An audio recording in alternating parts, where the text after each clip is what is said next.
مہا کے پورے وجود میں ایک دم سنسنی سی دوڑ گئی۔ اس کا پورا جسم جم سا گیا۔ آئینے کے شفاف شیشے میں اس نے دیکھا کہ صائم کمرے کے اندر داخل ہو چکا ہے۔ گہرے سیاہ رنگ کے لباس میں وہ بہت ہی ماڈرن اور خوبصورت لگ رہا تھا۔ اس کی مردانہ وجاہت بہت زیادہ رعبدار تھی۔ اس کے گہرے سیاہ بال تھوڑے بکھرے ہوئے تھے۔ اس کی چمکدار سی آنکھوں میں ایک ایسی گہری اور اندیکھی تپش تھی اور اس کا جنون صاف واضح ہو رہا تھا۔ اور جب مہا نے صائم کو اپنی طرف بڑھتے ہوئے دیکھا تو اس کی سانسیں رکنے لگیں۔ صائم نے بڑی نفاست سے اپنے کوٹ کے بٹن کھولے اور اسے اتار کر کرسی پر رکھ دیا۔ اس کی نظریں ایک لمحے کے لیے بھی مہا کے عکس سے نہیں ہٹی تھیں۔ صائم کے قدم قالین کے اوپر بالکل بے آواز تھے، مگر مہا کو یوں لگا جیسے صائم کا ہر قدم اس کے دل کے اوپر پڑ رہا ہے۔ فاصلہ رفتہ رفتہ ختم ہو گیا۔ صائم اس کے بالکل قریب آ کر پیچھے کھڑا ہو گیا۔ آئینے میں دونوں ہی بہت خوبصورت لگ رہے تھے۔ صائم کا قد لمبا چوڑا تھا اور اس کے سامنے مہا کی نازک قامت اور بھی چھوٹی اور محفوظ لگ رہی تھی۔ صائم نے اپنے دونوں ہاتھ ٹیبل پر رکھے اور وہ مہا کے قریب ہو گیا۔ اس کی گرم سانسیں مہا کے شفاف گردن اور اس کی کانوں کی لوح سے ٹکرا رہی تھیں۔ مہا نے بے اختیاری سے اپنی آنکھوں کو زور سے بند کر لیا۔ اس کی لمبی پلکیں اس کے گالوں پر لرزنے لگیں۔ تمہیں اندازہ بھی ہے مہا کہ میں نے اس لمحے کے لیے کتنا انتظار کیا ہے؟ اس ایک رات کا انتظار مجھے کتنی راتوں سے تھا۔ صائم کا لہجہ ماحول میں اور زیادہ گہرا اور مدھم ہونے لگا تھا۔ وہ دھیمی دھیمی آواز سے مہا کے کانوں میں سرگوشیاں کرنے لگا تھا۔ صائم کی آواز میں حاکمیت اور شدت تھی اور اس کی یہ آواز مہا کے اندر تک اتر گئی۔ صائم نے آہستہ سے اپنا ایک ہاتھ ٹیبل سے ہٹایا اور بہت پرعزم انداز میں مہا کے دائیں کندھے سے اس کا بھاری سرخ دوپٹہ ہٹایا۔ دوپٹے کے ہٹتے ہی اس کی گوری گردن اور کندھے صاف نظر آنے لگے تھے۔ مشائم نے اپنی انگلیوں کے ساتھ اس کی گردن کے حساس حصوں کو بہت ہی آہستہ سے چھونا شروع کیا۔ اس لمس کی شوخ گرمی اتنی شدید تھی کہ مہا کے منہ سے ایک ہلکی سی سسکی نکل گئی۔ اب اس کے کندھے تھر تھرانے لگے تھے۔ صائم، اس کے لبوں سے بس اتنا ہی نکل سکا تھا جیسے وہ مدھم سی التجا کر رہی ہو۔ صائم نے اپنی انگلیوں کی حرکت روکے بغیر ہی دوسرے کندھے سے بھی اس کا دوپٹہ اتارنے کی کوشش کی اور وہاں پر بھی اپنا ہاتھ رکھ دیا۔ اس کے بعد اس نے مہا کو اپنی طرف گھمایا۔ اب وہ دونوں ایک دوسرے کے آمنے سامنے تھے۔ ان کے درمیان صرف چند انچز کا فاصلہ ہی رہ گیا تھا۔ صائم کے سینے کی گرمائش مہا اپنے وجود پر محسوس کر سکتی تھی۔ مہا نے اپنی نظریں نیچے جھکا لی کیونکہ وہ صائم کے موجود آنکھوں میں بے پناہ جنون اور شعلوں کا سامنا کرنے کی ہمت نہیں رکھتی تھی۔ مہا کا پورا وجود حیا اور غیر معمولی احساسات کی تپش سے سرخ ہونے لگا تھا۔ صائم نے اپنے دونوں ہاتھوں سے مہا کے چہرے کو اوپر کیا، نفاست مگر مضبوطی سے۔ میرا سامنا کرو مہا۔ آج کے بعد تمہاری ان آنکھوں میں میرے لیے کوئی جھجک، کوئی خوف یا کوئی فاصلہ نہیں ہونا چاہیے۔ یہ سب کچھ صائم نے اس کی آنکھوں میں جھانکتے ہوئے بولا تھا اور یہ کہتے ہوئے صائم کی آنکھوں کا رنگ مزید گہرا ہو چکا تھا۔ میں بہت گھبرا رہی ہوں، مہا نے کپکپاتی ہوئی آواز میں یہ اعتراف کیا تھا۔ یہ سن کر صائم کے منہ پر ہلکی سی ہنسی نمودار ہوئی جبکہ مہا کے ہونٹ کپکپا رہے تھے۔ اب اس نے ایک ہاتھ سے مہا کی کمر کو کس کے پکڑا اور اسے اپنے وجود کے اور قریب کیا۔ مہا کا سینہ صائم کے چوڑے شانوں سے ٹکرا رہا تھا۔ دونوں کے دلوں کی دھڑکن اب ایک دوسرے کے اندر اترنے لگی تھی۔ تمہاری اس گھبراہٹ کو ختم کرنا چاہتا ہوں، ایسا کیا کام کروں؟ صائم نے مہا کے کان میں سرگوشی کی اور اپنا چہرہ اس کے چہرے کے قریب لایا۔ ان دونوں کی سانسیں اب ایک دوسرے کی سانسوں میں الجھنے لگی تھیں۔ اس کے بعد بے ساختہ صائم نے اپنے نرم اور گرم لب اس کی پیشانی پر رکھ دیے۔ ایک طویل گہرا بوسہ۔ مہا، تم بہت خوبصورت ہو۔ تمہیں پانے کے لیے میں نے نہ جانے کتنے جتن کیے ہیں، مگر آج کی رات میں کچھ بولنا نہیں چاہتا اور اس رات کو خراب نہیں کرنا چاہتا۔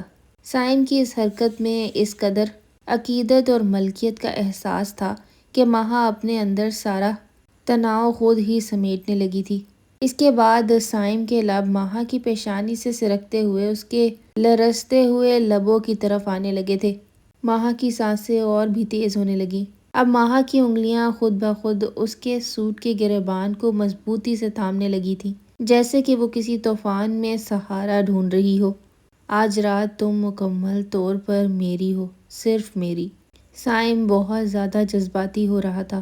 اس سے پہلے کہ ماہا کوئی جواب دیتی تو سائم نے پہلے ہی دونوں کے درمیان بچا ہوا فاصلہ بھی ختم کر دیا۔ وہ اسے اپنی گود میں اٹھائے بیڈ کی طرف لے آیا اور ماہا شرم کے مارے منہ اپنا سائم کے سینے میں چھپائی ہوئی تھی۔ اس نے ماہا کو بیڈ پر لٹاتے ہوئے خود سے الگ کیا اور اس کے بعد وہ کسی کالی گھٹا کی طرح ماہا کے اوپر آیا اور اسے ہلنے تک نہ دیا۔ سائم نے انتہائی نرمی کے ساتھ اس کے نچلے لب کو اپنے دانتوں کے درمیان لیتے ہوئے کھینچا۔ سائم کی اس حرکت کو دیکھتے ہوئے ماہا شرم کے مارے فوراً اپنی نظریں جھکائے سائم کے اندر مزید سمٹنے لگی تھی، مگر سائم دوسری طرف ایک منٹ کے لیے بھی رکنے کے لیے تیار نہیں تھا۔ اس نے ماہا کو حرکت کرنے کا موقع تک نہیں دیا۔ بے انتہا شدت اور جنونیت اس کے سر کے اوپر سوار تھی۔ وہ کسی طور بھی ایک لمحہ ضائع نہیں کرنا چاہتا تھا۔ اب ماہا بھی ہوش و حواس سے بیگانی ہونے لگی تھی۔ ماہا ہر چیز بھلائے صرف لمبے لمبے سانس لینے لگی تھی، جیسے خود کو زندہ رہنے کی یقین دہانی کروا رہی ہو۔ سائم آہستہ سے اس کی گردن پر جھکا۔ سائم کے چومنے میں بس اتنی شدت تھی کہ سماحہ کی نازک گردن جو کہ بے داغ تھی، اس پر گلابی نشان پڑنے لگے۔ سائم کا ہر انداز بلا کی شدت لیے ہوئے تھا۔ جذبات کا ایک طوفان تھا جو سائم کے وجود میں سر اٹھانے لگا تھا۔ کمرے کی مدھم روشنی اس کے وجود پر ایک خوبصورت سایہ بنا رہی تھی۔ دونوں کے لیے ہی وقت ایسے تھا جیسے تھم سا گیا ہو۔ اب تو صبح کی پہلی کرن کمرے میں داخل ہونے لگی تھی، جس سے ماحول میں ایک نرمی اور شفیق سی روشنی پھیل گئی تھی۔ سائم کی آنکھ کھلی تو اس کا ہاتھ بے ساختہ اپنی برابر والی جگہ پر گیا جو کہ خالی تھی، مگر وہاں ابھی بھی ماہا کی موجود خوشبو اور گہری حرارت موجود تھی۔ سائم بیڈ پر لیٹے لیٹے ہی رات کی باریکیوں کو سوچ رہا تھا اور دل ہی دل میں مسکرا رہا تھا۔ رات میں ہوئی ایک ایک حرکت اس کے دل کی دھڑکنوں کو اور تیز کر رہی تھی۔ سائم پرسکون اور فاتحانہ مسکراہٹ کے ساتھ اس نے سوچا کہ اس دنیا میں اس نے کتنی کامیابیاں حاصل کی ہیں، کتنے طوفانوں کا سامنا کیا ہے، مگر جو سکون اور سرور وہ آج مکمل اس رات کے ساتھ اس کے سینے کے اندر سما گئی ہے۔ اسے ماہا کے وجود میں اتنا سکون ملا جسے بیان کرنے کے اس کے پاس الفاظ تک نہیں ہے۔ ماہا، اس نے بہت آہستگی سے اس کا نام لیا۔ اب وہ اس کی روح کا حصہ بن چکی تھی۔ اس کا سخت، مغرور اور دنیا کے سامنے بے رحم دل ماہا کے لیے نازک اور مکمل طور پر ہار چکا تھا۔ اسے یہ احساس ہو رہا تھا کہ وہ اس لڑکی سے بے پناہ اور جنونی محبت کرتا ہے اور اس لڑکی کے لیے کچھ بھی کر سکتا ہے، اسے دنیا کی برائی اور ہر میلی نظر سے محفوظ رکھنا چاہتا ہے۔ اب ماہا اس کی زندگی کا سب سے بڑا مقصد ہے۔ وہ دل ہی دل میں یہ سب کچھ طے کر چکا تھا اور اب وہ ماہا کے باہر آنے کا ویٹ کر رہا تھا۔ جب ماہا شاور لے کر باہر آئی تو ابھی بھی اسے دیکھ کر گھبرانے لگی۔ تم اب بھی مجھ سے ڈر رہی ہو؟ اتنا کیوں جھجک رہی ہو؟ سائم نے اس کی تھوڑی کو پکڑا اور چہرے پر ایک ہلکی سی مسکراہٹ لیے اسے غور سے دیکھنے لگا۔ آج کا پورا دن اور میری آنے والی پوری زندگی اب صرف تمہاری ہے۔ تمہارے لب بے حد میٹھے ہیں ماہا۔ تمہاری سراہی دار گردن کا لمس نمکین اور مدہوش کر دینے والا ہے اور تمہاری گہری آنکھیں تو ایسی ہیں کہ ان میں ڈوبنے کا دل کرتا ہے۔